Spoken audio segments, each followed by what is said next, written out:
Hello and welcome back to the Revolutionary Communist Podcast. My name is Joel Bergman. I'm here with Marco Grotta, and we are going to discuss the Air Canada flight attendants strike.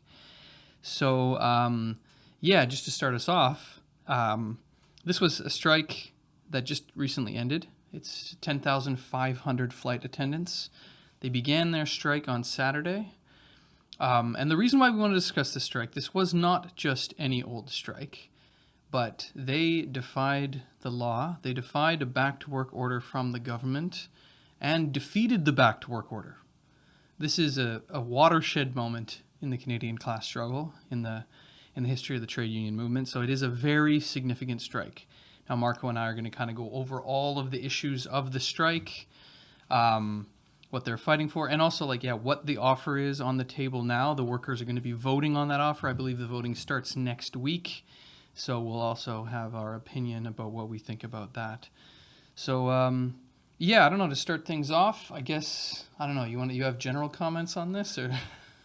I mean, just to say, we'll go into all the details, but like you said, this wasn't a normal strike.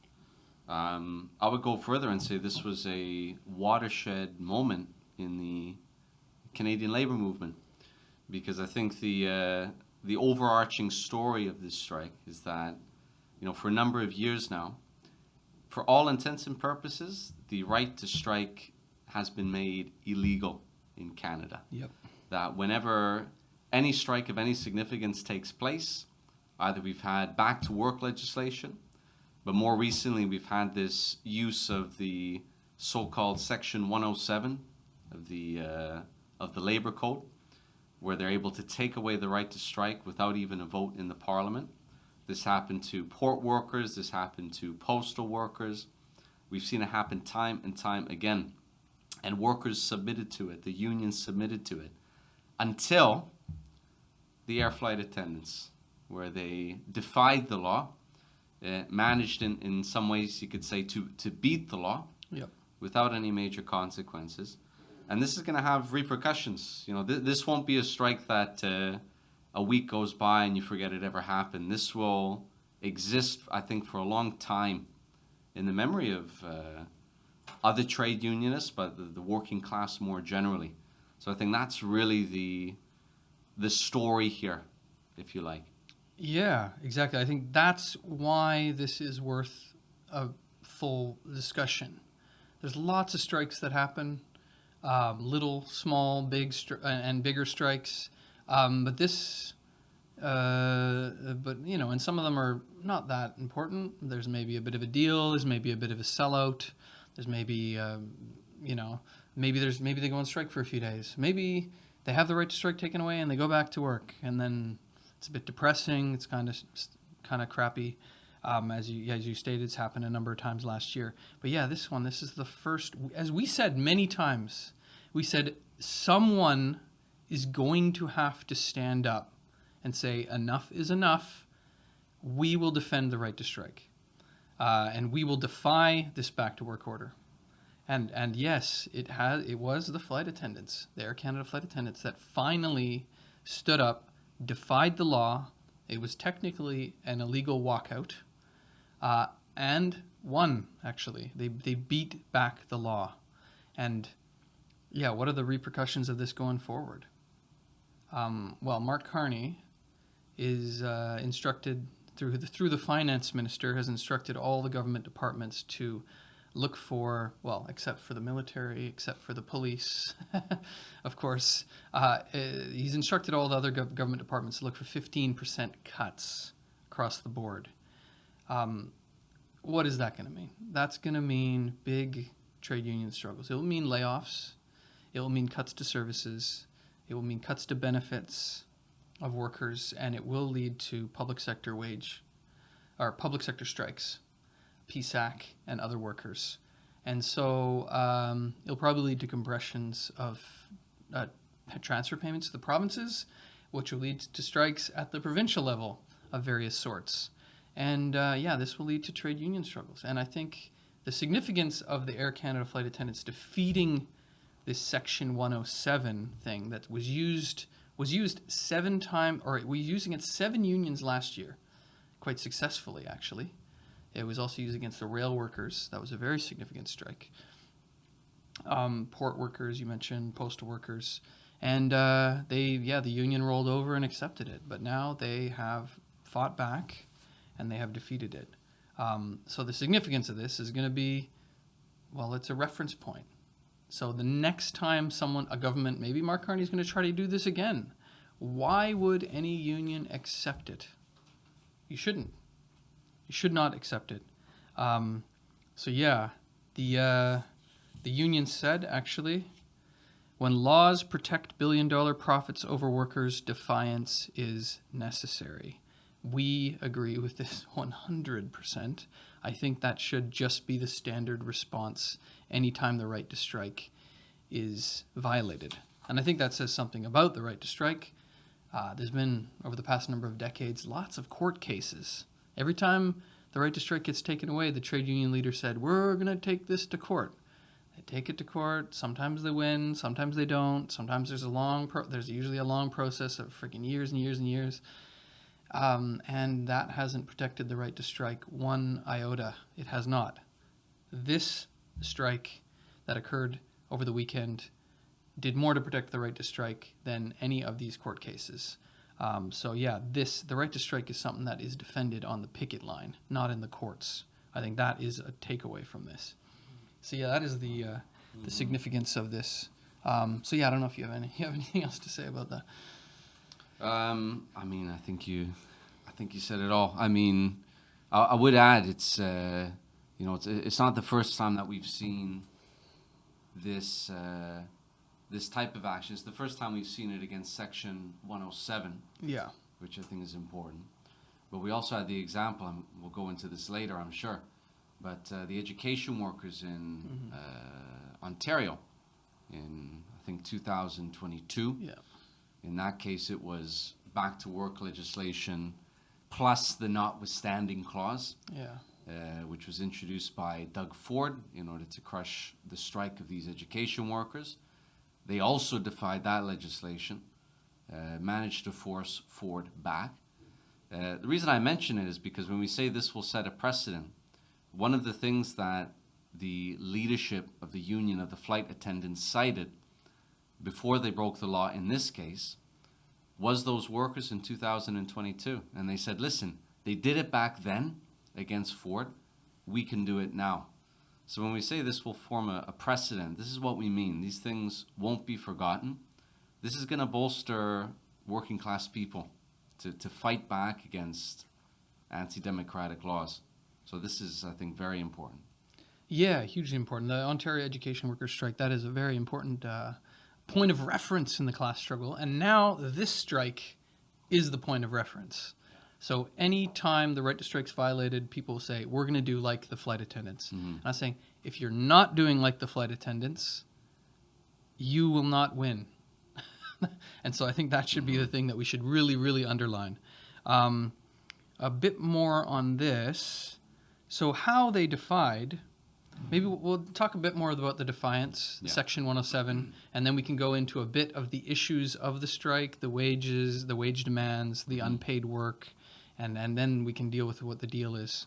So, because we're going into this Section 107 thing. So they, on the weekend, on Saturday, I think the Patty Hajdu, the jobs minister, came out and said that they were using Section 107, and that they said the justification was Canadian families and businesses have already experienced too much disruption and uncertainty. This is not the time to add additional challenges and disruptions to their lives and our economy. The government must act to preserve stability and supply chain in this unique and uncertain economic context. I think these words stung to a lot of people because all of this talk about we must be united against Donald Trump and against the tariffs and elbows up and we got to protect Canadians and Canadian workers against Donald Trump. And this is something that we said, is that it's not for them, for the bourgeoisie, the ruling class of Canada, it's not about protecting Canadian workers. That's a bunch of crap. It's about protecting the profits of the Canadian capitalists against the competitors, right? And against the threats of Donald Trump. And when push comes to shove, this is what's happening, is that they're abandoning working class Canadians. And then they're using the trade war as a justification to crush, actually, and we'll talk about that later, some of the poorest workers. Flight attendants are actually generally quite poor. So, yes, this is the justification from the jobs minister. And actually, one thing we should say is we've said this, the more that back to work legislation, the more that these sort of Section 107 back to work orders becomes, I guess I'd say, endemic. Like it's just a feature. It just happens almost every time. The more that, and not that it just happens, the more that the trade union movement allows it to happen by not defying it, and up until now, it has been allowed to happen, the more that the employer, whether it's the government or a private company, has no reason to bargain in good faith.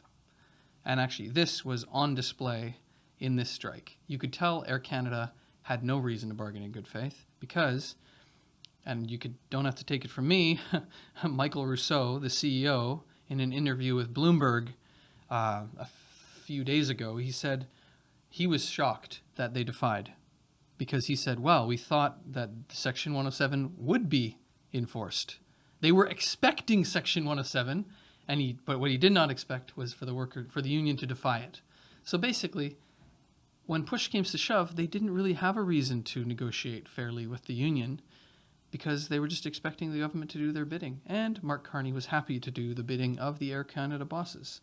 So, this is the significance of this Section 107 for the broader sort of labor movement and the significance of it being defied because the bosses were just relying on it. You saw it with Canada Post, you saw it with CN, you saw it with the ports, And I just want to say one thing. Like, there's a lot we can say about trade union leaders in Canada. Many of them have a lot to be desired, I would say. Frankly, Mark Hancock, the CUPE national president, has a lot to be desired. He's done some not so good things. Actually, he was one of the ones who, we talked about the Ontario education workers strike, who helped to stifle the strike, to pull it back, and to ram through a crap deal. And it was a very bad deal. He was one of the ones who helped do that. But in this context, I think this is one thing. He said that our objection to some of the trade union leaders, the main trade union leaders, is not because they're personally bad people, although maybe some of them would be bad people. It's because of their ideas. It's because of their politics. It's because of how they view the struggle, right? And these people, we have to say, are amenable to pressure. And we've seen this in this case, that Mark Hancock has been pushed far to the left and done things that I don't think he even wanted to do. And just to give you, if you weren't paying attention was that on Saturday? They held a rally after the back-to-work order was issued. And Hancock spoke, and he said, "This is the CIRB order. Here is what I'm supposed to do. I'm expected to say, stand down. I'm expected to direct you back to go back to work. I'm expected to end this strike. That ain't happening, my friends. Not on my watch. Not now. Not tomorrow. Not ever." And then he said in an interview, I think that was on Sunday or Monday maybe, he said, they asked him, is there any limit to what you'll accept? Like you might get put in jail. He said, there is no limit. If it means folks like me going to jail, so be it. We got to give kudos where kudos are deserved. This is something that you don't often see from trade union leaders. We believe we need more of this, which is actually putting your neck on the line, more, for lack of a better word, like bravery, to stand up and defend trade union rights, to defend the working class. And so, this is what was done. And this created a huge movement. You had unions across the country. You had mass support from the Canadian population.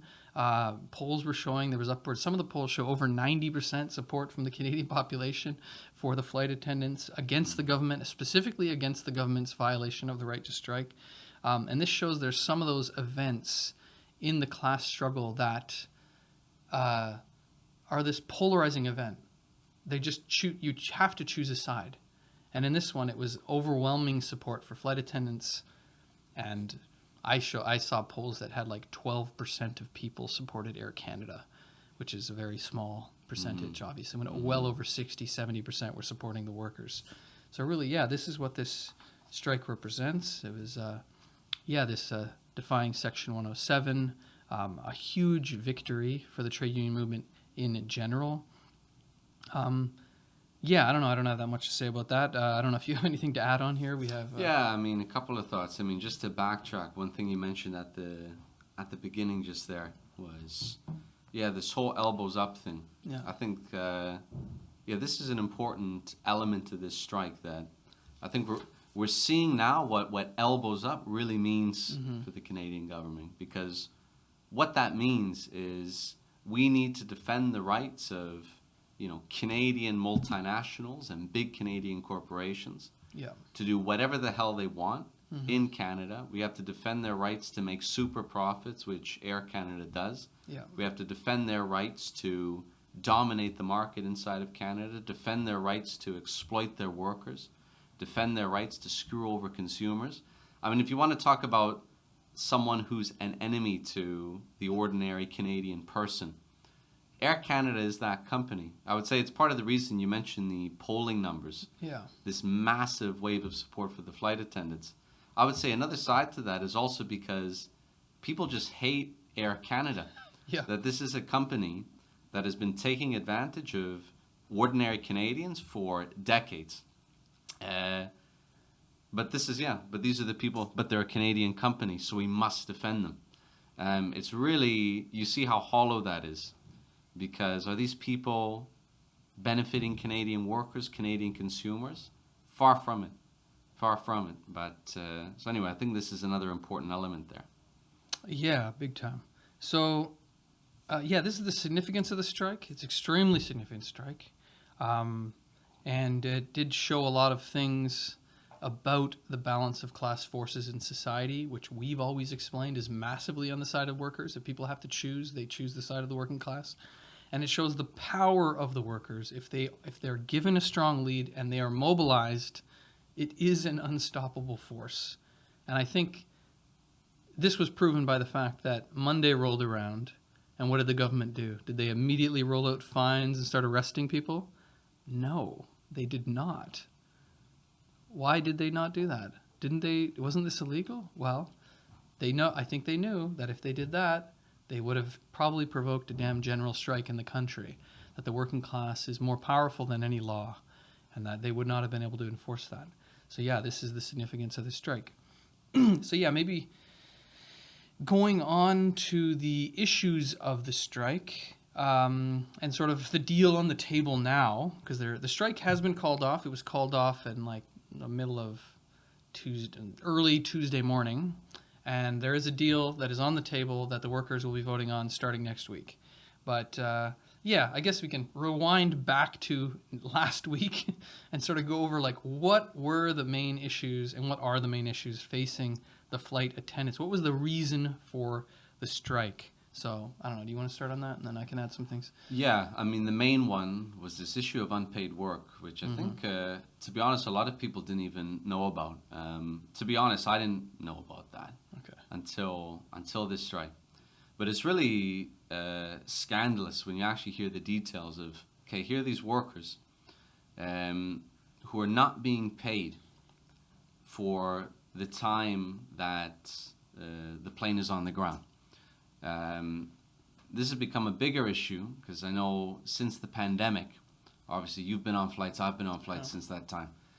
If you go on a flight, very often they're delayed. Sometimes you're sitting on the tarmac for 1 hour, 2 hours, 3 hours before and after the flight. For all of that time, air flight attendants are still working. They're dealing with passengers. They're responsible for safety on the plane. They're doing all kinds of things. It's not an easy job. They're not getting paid for that time, or they weren't being paid for that time before.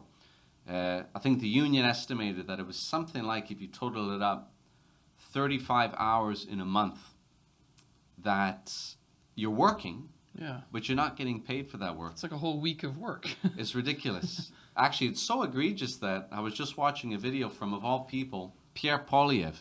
He spoke a few days ago.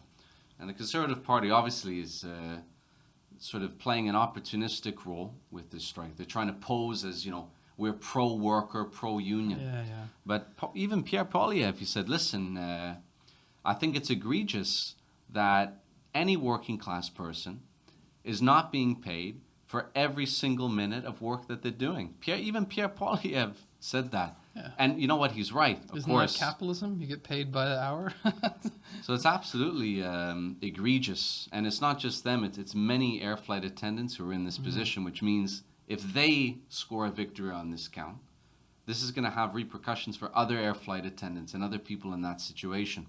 So I think this also explains why the public support was so immense. Sometimes, you have this animosity towards trade unions. I've heard it before. You've heard it before. Yeah. They're overpaid. They've got fantastic pensions, fantastic benefits. Yeah. It was very difficult to make that argument with this group of workers, who are doing work, not getting paid for it. You look at their take-home salary, a lot of them are earning below the minimum wage. Yep. We had comrades who were going to the picket lines all around the country. And we had comrades who went here in Toronto at Pearson Airport, speaking to some of these workers. And the kind of things you hear were honestly horrifying. You get stories about people working a second job, a third job. We heard from one air flight attendant who I think is actually a relative of one of our members, that they actually have in some of the airports a food bank in the airport for the flight attendants because they make so little in money. This is really egregious, and this is not an easy job. I mean, anyone who's ever been on a flight, I don't even like going on plane rides as a guest, let alone as a worker. It's not easy. On my flight back, we were just both in Europe. Yeah. I flew back from Dublin. One incident after another. I remember there was a kid who was vaping in the toilet. Okay. So she had to deal with that. There was a fight that broke out on the plane. A few other things which I can't mention on the podcast. They're a bit, anyway, the point is, deal with a bunch of nonsense. This is a bunch of nonsense that they have to deal with, and they're not getting paid for all of it. And they're getting paid, in some cases, below the minimum wage. This is absurd. So no wonder people supported them.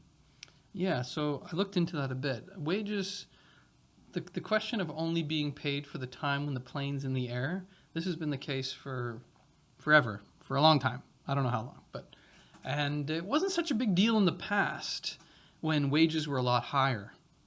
So, you'd get paid for the time you're in there, but you'd get in a pretty good wage and pretty good benefits, and that would be okay. There was also less delays, there was less problems, so it wasn't a big deal. It was kind of like piecework almost per flight. But this has become more and more of a problem as over the past number of decades, especially in Air Canada flight attendants generally get paid less than other airlines. They've been squeezing them, and let's put it this way, they've been squeezing corporate profits out of them over the last number of decades. And so what's happened is wages in the past 25 years for flight attendants of Air Canada, wages have gone up only by 10%. Whereas inflation has gone up, this is according to the union, has gone up by 69%. So what this has meant is massive wage erosion. So the wages have eroded. According to, you mentioned that the wages are under minimum. According to the union, CUPE, the wage of a full-time junior flight attendant is just $1,952 a month. That's almost $900 less than the minimum wage. I personally know a couple of flight attendants, and they have second jobs. This used to be a job that you could work, and that would be your job, but now it's not enough. People have to work second jobs. So yeah, this is the question of wages is intimately related to the question of unpaid work. So the fact of the matter is they're working all these hours, and they're not getting paid for it, and then the wages that they are getting paid are subpar, under minimum wage. So yeah, this did elicit immense sympathy from the Canadian population. I think a lot of people, they could just identify a bit with that, especially poor workers, service sector workers. People just, it feels so unjust. I think everyone could feel that, the sense of injustice of this big, one of the most profitable companies in the country, that has actually, we'll get into this later, that has been bailed out by the government multiple times. Yeah. That is just, yeah, it kind of represented everything wrong with capitalism. It's punishing the working class for corporate profits. Massively millionaire CEOs, shareholders, like actually a whole bunch of U.S. investment firms that own a bunch of shares that are making millions of dollars off this company. This is capitalism, right? Where the capitalists benefit and the workers suffer.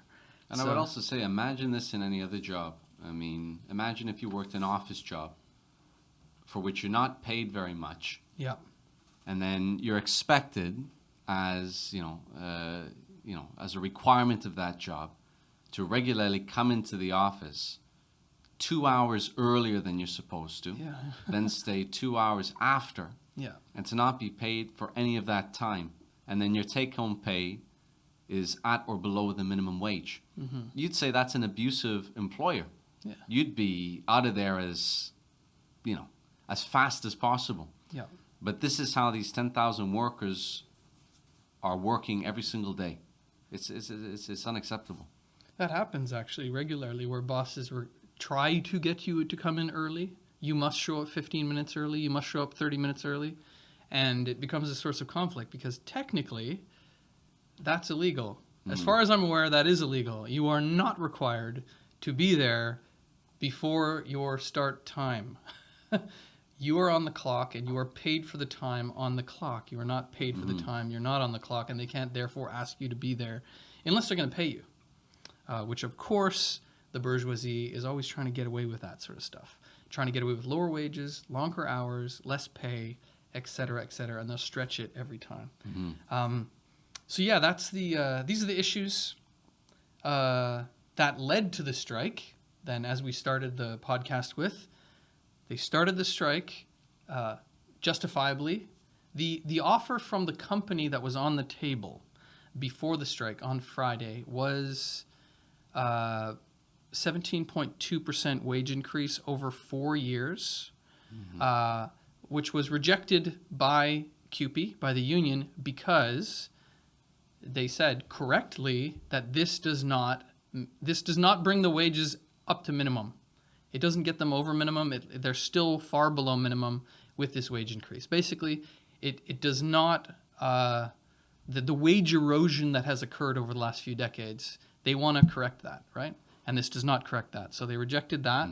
And also, in terms of the unpaid work, Air Canada had said that they would be willing to pay 50%, I believe, of the first hour of unpaid work, which is, 50% of the wage for the first hour, which of course the union correctly said that's absolute nonsense. We should be paid for every damn minute that we work, and therefore this is unacceptable, and we're going to go on strike. And they exercised their legal right to strike. They had announced it on Tuesday, I think, last week, and they went on strike on the Saturday. And then they were given the back to work order. No vote in the parliament, no discussion in the parliament, just this section 107 from the minister, and they thought they were going to go back to work. They did not go back to work. Now, of course, we discussed already what happened. They defied. It was amazing. There was no punishment rolled out. And then in the wee hours of Tuesday morning, there was an announcement from the union that the strike was over, that there was a deal. There was no details from the deal, not initially. We do have details now. And don't worry, we're going to vote on it. We've protected our right to vote on the contract. I think that's the words they used. There was also the National Secretary Treasurer posted online saying unpaid work is over. Unions were sharing that. And so, I mean, I know some flight attendants. I saw online the mood was elation. It was elated. It was like jubilant. He's happy.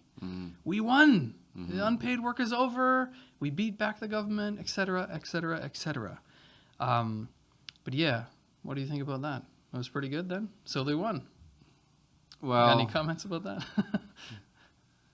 Well, it wasn't very good. Yeah.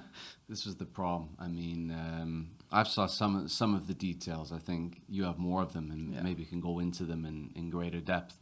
But the fact is, again, the main thing was unpaid work. And you mentioned this statement, unpaid work is over. And even if you take a superficial glance at what they agreed to, this is conclusively not the case. That I think what they ended up agreeing to was 50% of the first hour, which is very similar. What was on the table Which before, is what was on the table, going up to, I think, 70% at a maximum after a number of years. After 4 years, yeah. But what this means is that there's still a large portion of time, a large amount of work that is going to remain unpaid. Mm-hmm. So this was the major issue, which I think the union said correctly was totally unacceptable, which even frickin' Pierre Poilievre is saying is totally unacceptable. They should be paid for every single minute. Yeah. Even the Liberal government is coming out and saying, you know, they're seriously disturbed by the allegations of unpaid work in the airline industry. It seems like everyone, with the exception of a few people, agrees that they should be paid for every single minute. Nothing less than that would be a massive defeat. And that's not what they got. So we have to look at that. So people, the union leaders going around painting this as a huge victory. Obviously, it was an improvement. No one's disputing that. But to say it was a huge victory and that unpaid work is over, I don't think that's entirely accurate. And I think, we've heard from some flight attendants. You also see, these comments in Facebook groups and other places. And I've seen more than a few air flight attendants who are frankly pissed off by the deal because they did a heroic thing. They did a historical thing by defying that law. And this was the result. I mean, if I was an air flight attendant, I wouldn't be thrilled right now. Yeah, so this highlights a number of things. A few comments about the deal. Yeah, the leaders lied. That's another way of putting it. They said unpaid work was over, and unpaid work is not over. And this is something that, even the labor minister is basically insinuating that this is against the labor code.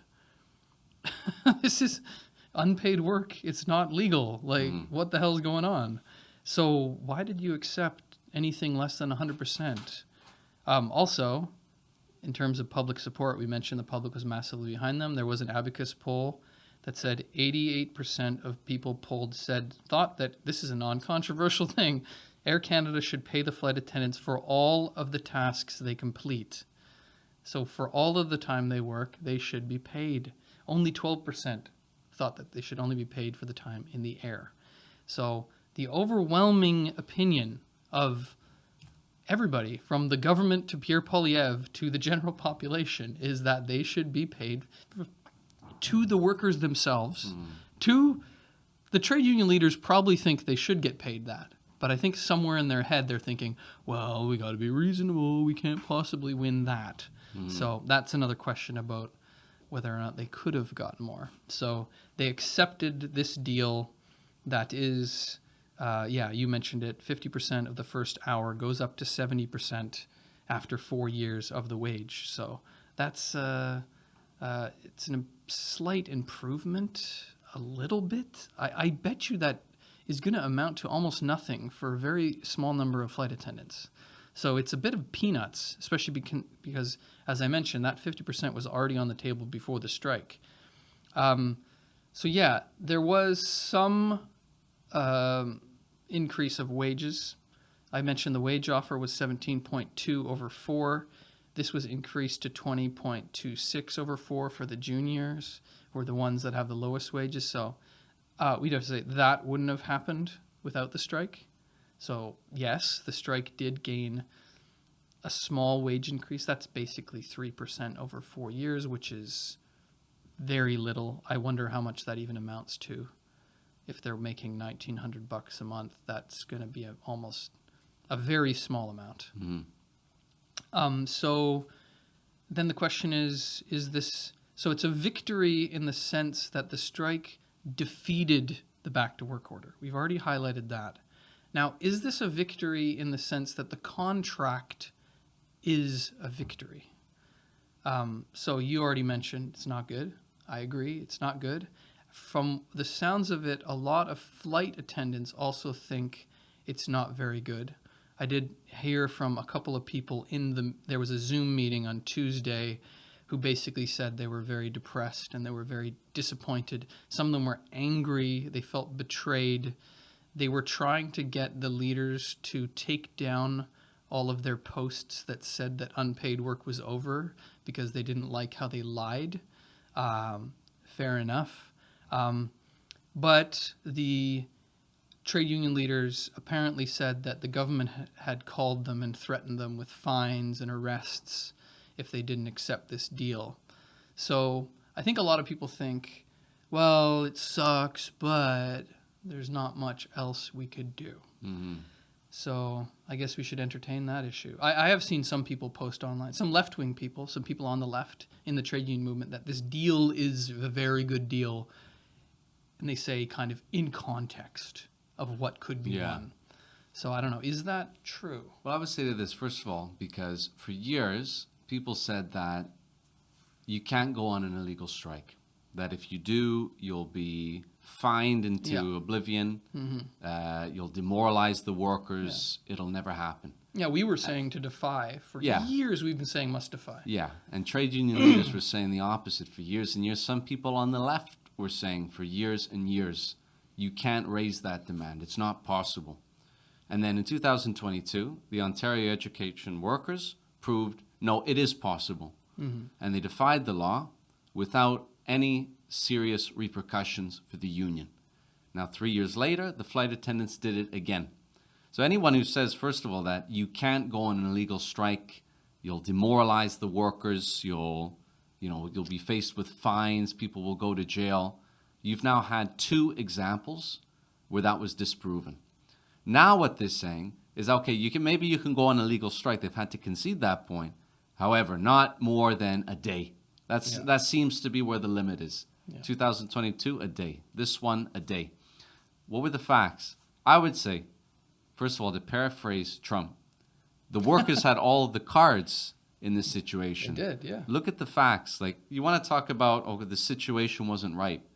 I could not imagine a more ripe situation than what the flight attendants had a few days ago. Yeah. You had massive public support. You cited some of the polling data. I saw another one from Abacus, which showed that 54% of Canadians supported them defying the law.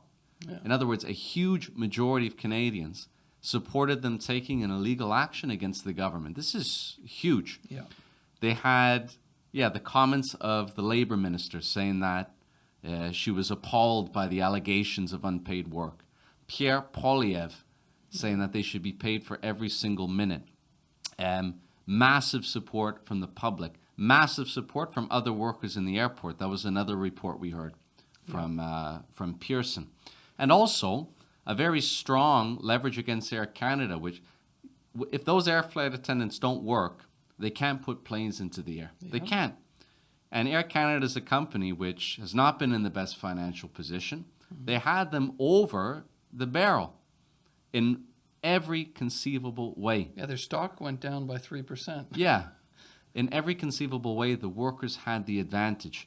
So to make the argument, they couldn't have gone further. Now, of course, they could have gone on a extended illegal strike. It may not have secured a big victory. But all of the factors for a victory, in my opinion, were there. Yep. Of course, an illegal strike's not an easy thing to do. But it's not just us saying that. There was an appetite from those workers. You get that distinct impression that they were willing to go to the wall so that they could have a decent standard of living. And you can't blame them for that. So to pour cold water on that, like some people do, I think, to be honest, I don't think that's an honest view of the actual situation. I think The workers had the advantage. This could have gone much, much further and got those workers a much better deal, in my opinion. Yeah, 100%. So, this was at the strike was called off. I think you've highlighted here when the conditions for the union and for the workers were the most favorable. So I could get it if the public's against you. I mean, this is the freaking major airline. Like, people are stranded. Like, usually what happens is the government uses that to say, oh, look, they're stranding you and it's the fault of the greedy union, right? They were trying to say that a little bit. They couldn't. Air Canada tried to, they couldn't really make that argument work. People were on the side of the flight attendants. Yeah, everything was favorable to the flight attendants. When you're in that situation, continue to strike. And the whole purpose, I want to say this, the government took away the right to strike, or tried to. They defied it. Why would you defy that? Well, because you want to have the right to strike. And why do you want to have the right to strike? So you can strike. And you're striking for what? For better wages and against unpaid work. So until you get a significant increase on that, why go back? You have all the power on your side. And this is one thing I think the labor movement must learn is, I hear this all the time, this proves, the union said this proves that a contract is gained not by back to work legislation or taking away the right to strike, but at the bargaining table. And I think I would change I wouldn't say that, actually. I would say, no, this proves that a good contract is gained on the picket lines. Mm-hmm. That's what that proves. Mm-hmm. The bargaining table, the boss doesn't really have much. You got to have power, right? So they had power. The workers had power. I wonder, actually, I haven't seen numbers. I wonder how much money that was costing Air Canada every day. Lots. Mm-hmm. I heard it was 110,000 passengers affected every day. Mm-hmm. That's got to be that's millions and millions of dollars every single day that they're costing this company. Mm-hmm. And that's what a strike is. That's the whole point, is you got them by the pocketbook and you're squeezing them. And they had just started to squeeze them. So I think if they squeezed them more, the company would have been forced to come with better offer. Mm-hmm. And I would add that a lot of the passengers, through anecdotal evidence, were with the flight attendants. They were generally, yeah. And that's not always the case. But they blamed Air Canada, and rightly so, because you mentioned the comments of the CEO, that they were essentially expecting that the government would bring in Section 107, the strike would be crushed, and on that basis they'd get an agreement favorable to them. But because of that, they didn't actually plan for a situation where they'd have to provide new flights to people. Yeah. So people were stranded. We know people personally who are actually still stranded in Europe, but they blame the company. They said, listen, the airline says, well, it's outside of the airline's control, so we don't necessarily need to refund you. This is in your control. If you paid your frickin' workers well, there wouldn't be a strike. Yeah. So this is within their control, and the public understood that. The public were behind the workers in this case. One other thing, the broader labor movement was behind massively. These flight Every attendants. single union I could think of. One thing I would point out is because on this question of fines, well, they would have been fined if they stayed out. A few days after the strike came into being, you had the Canadian Labour Congress, which voted to say that if the strike were to continue, they would help to cover the legal expenses, the fines that would be faced by the flight attendants. Yeah. So you also had support from organized labor. Now, okay, we can say it should have been more than that, but the fact is, all of the pieces were there. All the support in the world was there, but the opportunity was, I think, lost in a way. Yeah, it was let to slip. It was let to slip away. Yeah. So I think this gets on to, maybe we should move on to the question of, okay, but what do we do? Mm-hmm. You're a rank and file flight attendant. You don't like this deal. What do? Do you vote no? Do you... I heard some flight attendants say, apparently this was said in the meeting, that some of them said, well, what if we vote no? Does that mean we go back on strike? And the leaders said, no, absolutely not. Mm-hmm. So the leaders are set on accepting this deal, and they will not go back on strike. So it is a bit of a depressing end. I will add, this is not the first time this sort of thing has happened. What I mean is, not very good deal is put forward to the members. A strike is called off unilaterally from up on high with no vote from the members, and then the members are presented with not a very good deal, and the leaders tell them, well, you have to accept it because we're not going back on strike. I would say, they're claiming we defended our right to vote on the contract. What kind of vote is that? What kind of democracy is that? Is that a real choice? I feel like for most flight attendants, it's not much of a choice. And actually, if you look around the labor movement, this happened at PSAC a couple years ago. The PSAC strike, they were presented with a deal that was essentially almost the same deal that was on the table before the strike started. And the leaders told them, take it, we're not going back on strike. And I think 70% voted to take it. I think most of them, they didn't do that. They didn't vote yes because they liked it. They voted yes because they didn't see another way. Yeah. There was the Port of Vancouver workers. Twice, they actually voted it down. And then it was presented another deal that was almost exactly the same. They voted it down again, and then it came back. It was almost exactly the same. And they voted in favor because it was like, we're not going to go back on strike, so what the hell's the point? There was Metro grocery store workers in Ontario, I don't know if it's Ontario or Toronto, I can't remember. They voted down a deal too, only to be presented with a very similar deal again. So I think what happens is a lot of rank and file workers, they start to see no other option. So, I mean, if I was a rank and file flight attendant, I would vote no. I would say you should vote no. It's not a good deal. But I understand if people vote yes, and because they don't see any other way forward. And so I think this raises broader issues about how the trade unions function, about how the trade union leaders operate. That I feel like a lot of people feel like the decision is not in their hands, actually. That the decisions are made behind closed doors in a small group of people that decide to call off the strike, and then the decision is presented as a fait accompli, and you don't really have the option to vote no. So, yeah, I don't know. You want to say a few things about this? Like, what lessons can the trade union movement learn from this? I think there's a few. I mean, the first point I want to make is about this, should they vote yes or should they vote no? Because some people will say that even by us having this discussion, it's not our place to say whether workers should vote yes or vote no. Right. There's a few things I want to say about that because, first of all, like anyone, we're entitled to an opinion. So sue us. We can share our opinion.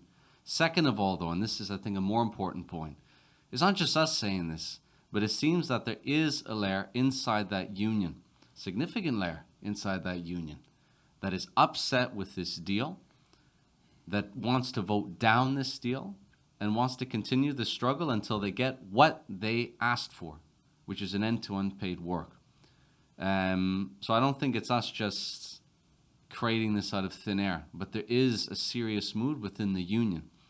And the third point is that it's not just about this union, because the deal they get will set a precedent for other flight attendants and for the broader working class. That's it. So when we comment on these things, it's not just a question of this or that group of workers. What we're talking about is the working class as a whole.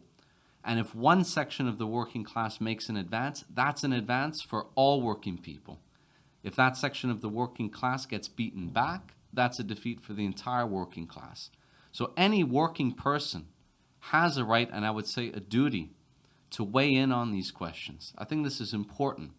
Otherwise, there's this idea in the labor movement, this kind of business unionism where I speak for myself and my members only, and a kind of hiving off of the trade union movement. I think this is a really destructive idea, to be honest, because it runs against the actual principles of working class solidarity. Yeah. That a victory for one is a victory for all. So first, that's the first thing I would say.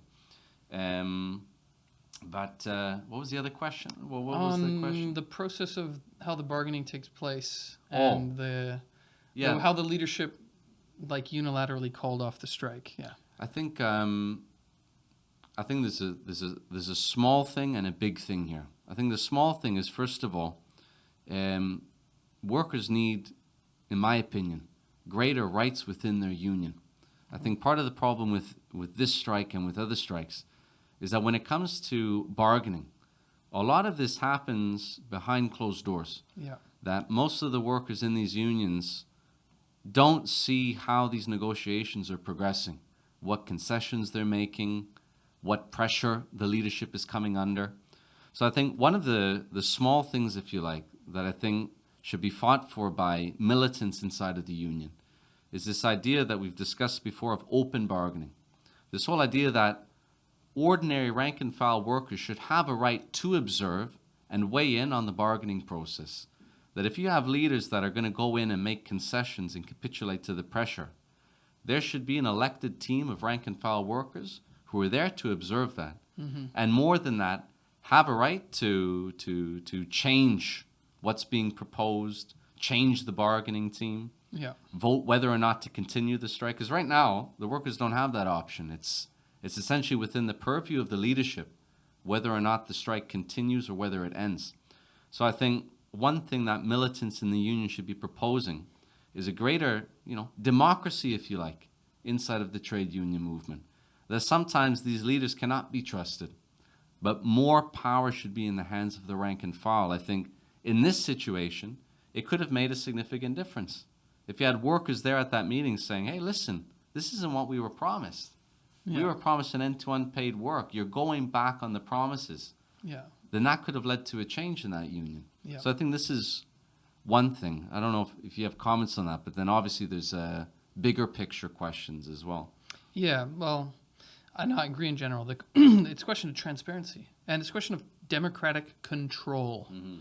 So the union is stronger, we would argue, the union is stronger when the members know more and are in more control, because it is their interests on the line after all. And we believe that if workers are given a democratic say on when the strike starts and when the strike ends, and they're given a democratic say on what the main demands are and what the main, even if you have to make a concession, sometimes that happens, sure, they should be able to decide it. And I don't mean after the strike is off, because if the strike is off, you've taken the foot off the gas. You've taken your troops off the battlefield. You have demobilized, and to remobilize, that's extremely difficult. So basically, you've already given up more or less, and your voting on the contract is, like I said, if you vote no, you're not going back on strike. So you have to vote yes. That's not a real vote. The way that I see this is, I remember it's not a workers' struggle, but a student strike. There was a student strike movement in Quebec in 2012 that I was involved in when I lived in Quebec. And they had a concept that was extremely democratic and was great, actually. And it was a huge strength of the struggle and actually led the struggle to bring down the Jean Charest government, brought down the government, defeated Jean Charest. He lost the next election. He was defeated, and the tuition increase that they were fighting against was canceled. And how did they do that? Well, I remember the news where one of the main strike leaders, Gabriel Nadeau-Dubois, was always on the news, and all these bourgeois commentators were continually demanding, call off the strike. It's chaotic. It's disrupting everything. Why don't you call off? And his response was, I can't. Mm-hmm. Mm-hmm. It's not my decision. I think we should fight for that idea in the trade union movement. Mm-hmm. The leaders say, it's not my decision. It's the ranks, it's the members' decision of whether or not they stop the strike.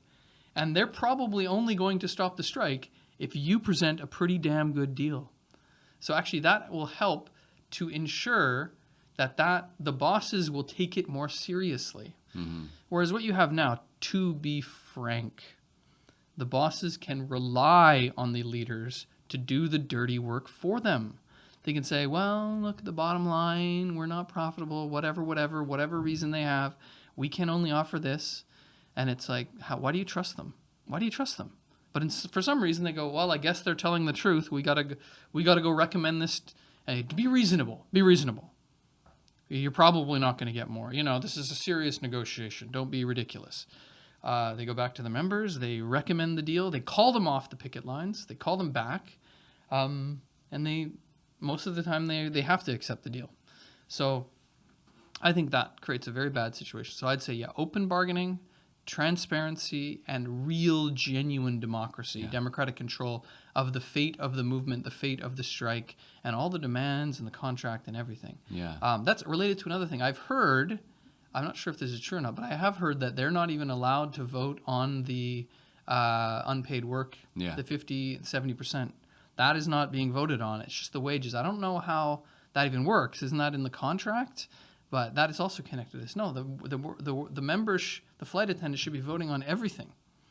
They should be the ones deciding.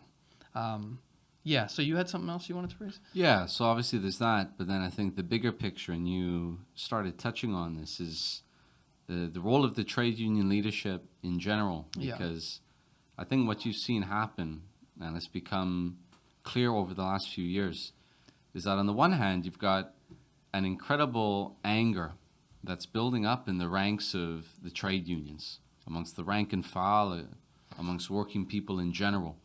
Anger at the government, which is taking away their rights, the right to strike, namely, which is pushing down their wages, which is, increasing the level of exploitation in the workplace. And people feel that something needs to be done. Sometimes drastic measures need to be taken. And you see it. It's a ferment. You saw it in the education workers' strike. You saw it in this strike. People are willing to go to the wall in many cases. So this is one factor.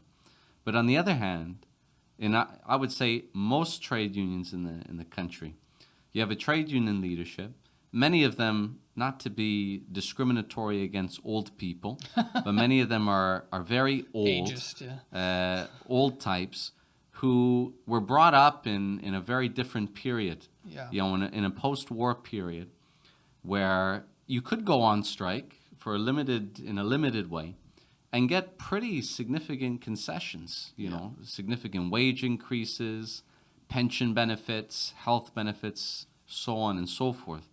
The reason for that, though, was because the system was in an upswing during that period. There was a lot of fat in the system. There was a lot of sort of things to go around for the working class. And you could achieve a lot with very little back then. That is not the situation that we're in today, where, to be frank, it takes a very dramatic struggle, a militant struggle, to eke out even the most minor concessions increasingly. But you have a leadership which was brought up in that old way and wants to continue behaving in that old way. And I think it's leading to interesting situations, like with Mark Hancock. You can tell that he's feeling the heat, in my opinion, in a way. That he sees, he's not an idiot. I'm sure he's an intelligent man. He senses what's going on in the union. And to a certain extent, they have to adapt to that anger. And to be honest, when I saw him ripping up the order, I was cheering the guy on. I thought, brilliant, like that was heroic. That's what we need. But in a way, he had to do that, because if he hadn't done that, they'd be coming for his head, because there's an anger there. But again, they'll adapt to it up to a limit. And you saw that with the air flight attendant strike. That, in my opinion, there was an element of it kind of almost being like a stunt in a way. Yeah. That we need to channel the anger, but not so far that we're leading, an extended illegal strike, a general strike. Not so far that, this movement is spreading so that we can't control it. And this poses a question because I would say the main barrier that working people are facing is not just the government. It's not just the laws. Obviously, this is an immense factor. But it's the fact that the government can count on the trade union leaders to abide by those laws at the end of the day, within certain limits. The trade union leadership is also an immense obstacle. And I think in terms of what needs to be done in order to, of course, open bargaining and all these things should be fought for. But it's also a question of an entire layer, an entire trade union bureaucracy, which needs to be renewed. It needs to be refreshed by young layers of, who are willing to take the fight to the end. Young layers of militants who don't have the experience and the memories of the past, who have grown up in, a world of crisis and economic collapse. But a fresh layer, a militant layer that's willing to fight, a sort of renewal in the trade unions, and a new generation. I think this is obviously it's not a small task, but I think this is the task. If we're going to have a trade union movement that actually fights and takes it to the end, this renewal needs to take place. Yeah, exactly. I think this is the situation. This is what we're seeing is the death of the old mentality in the trade union movement in Canada. That, I think you're correct to say, it's largely people that grew up in the previous period of relative class peace, and now are unaccustomed to the current situation, which is right to strike violated left, right, and center, workers more demanding, living conditions far worse, the cost of inflation's gone through the roof. The cost of housing, rent, whatever, has gone through the roof. Workers can't afford to pay the bills, need more wages. Not just, I'd like to have a little bit, need more wages, need more benefits, need more supports, and they're going to the company to try to get it. And the trade union leaders are forced to fight for it. And they can't back down. And so what you have is some of the trade union leaders stuck a bit between a rock and a hard place. They're stuck between a rising, combative, active membership that's fighting back and won't accept concessions, or is less likely to accept rolling over and accepting something bad. And the capitalists on the other side, who, because of the crisis of the system, are also trying to get something from the workers, are less likely to give in. And in this situation, what is required is a complete rejuvenation of the militant traditions of the trade union, a revival, really. And this old layer, this crust, I'd say it's a crust on the top of a volcano that's ready to explode. And we got a glimpse of this with the flight attendant strike. That volcano can explode. Given a little bit of a lead, it can explode. And it can actually do great things. That as soon as the working class moves, it starts moving things. It starts pushing the boundary. It starts forcing the government to retreat. It starts forcing the employer to retreat. And really, that's what we need. What we need real, genuine fighting leadership, a militant, revolutionary, a leadership that's willing to go to the end. I think, as you said it, and really, this is what communists stand for. That communists, we're not just Marxists. We're not just people who have some crazy idea that we want to force on the union movement. We actually believe that our ideas are the logical conclusion, are the ideas that come from the history of the struggle of the working class. And workers will make their way back to revolutionary communist ideas. They will make their ways back. Actually, a lot of workers that we spoke to over the past few days across the country, they were saying pseudo-Marxist things without having read anything about Marxism. The interview we did with a Air Canada flight attendant, she was saying a lot of really radical things. And that is actually a sign of the times. Mm-hmm. We live in an epoch of capitalist crisis where the bosses are squeezing the workers and the workers are fighting back. And the workers, in order to fight back, not just to fight back and defend themselves, but to win things, they need to change the unions from top to bottom, need to make the unions more democratic, more accountable, more transparent, as we've discussed, and they need to have a leadership that is doesn't do this. Doesn't call off the strike unilaterally and lies about the deal, and then tries to force it through. So, but this is I believe we're at the beginning of that process. Mm-hmm. It's going to take a while.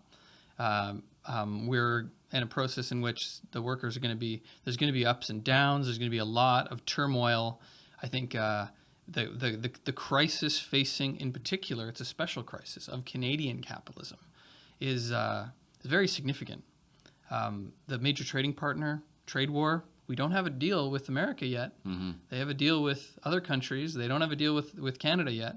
And that's going to have very serious consequences. It's already having serious consequences for the Canadian economy. There's been tens of thousands of manufacturing jobs lost, a lot of companies struggling.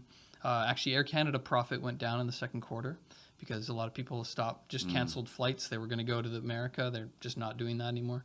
And this is having an impact. So this is going to have a massive impact on the trade union movement, on the working class as a whole. And the only salvation that we have is in the struggle of the working class.